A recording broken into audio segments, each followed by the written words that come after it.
If you want to create and run your own game, it's very simple. From the home page, click on the Create New Game button. The first thing you have to do is select the football game for the pool.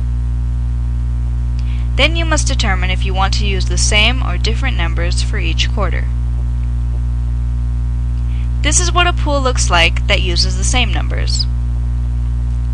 This is what a pool looks like that uses different numbers. Make your selection by clicking on one of the two radio buttons here. Then you need to determine how many squares your pool will have. This is what a 100 square pool looks like. This is what a 25 square pool looks like. On a 25 square pool, each square gets 2 numbers per team. We'll make this a 100 square pool. Now you enter the amount each square will cost. Once you've done that, you need to determine the payout for each quarter.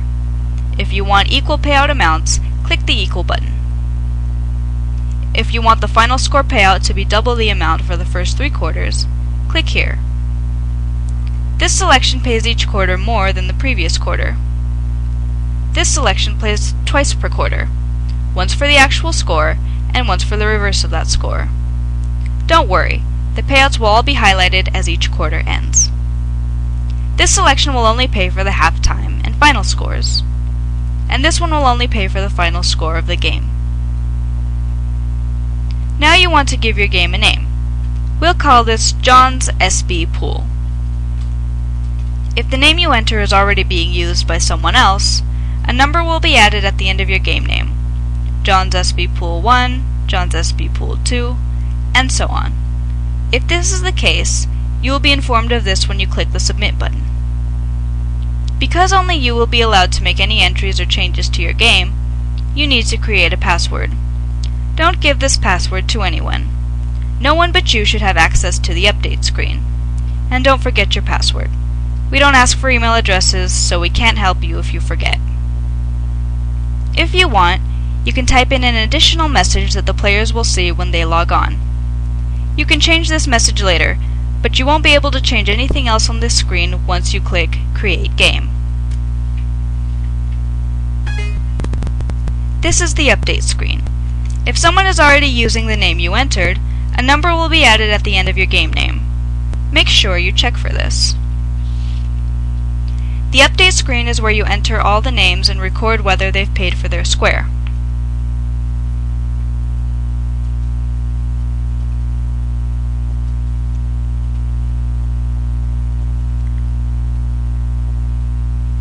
You'll notice that there are 2 lines for each square. Some pools have players who want to share a square. You should have enough room between the 2 lines to key in several names if need be. Usually, all you'll need is the first line. There are a couple of tools here to help you run your pool. The first is the Worksheet button. This opens a new window with the grid that you can print. Use this printout to collect the names of your players so you can come back later and enter the names. Close this window after you've printed it. The other button is for a tab sheet. You can print as many of these as you think you'll need.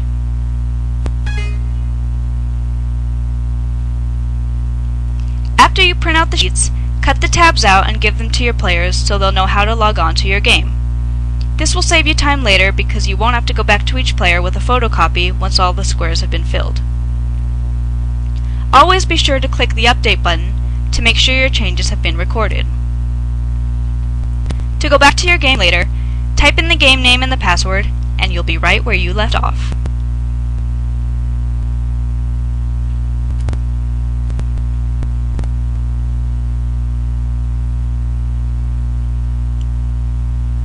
Once all of the squares have been filled in and paid for, another button will appear that will generate the numbers. Once this button is clicked, no more changed.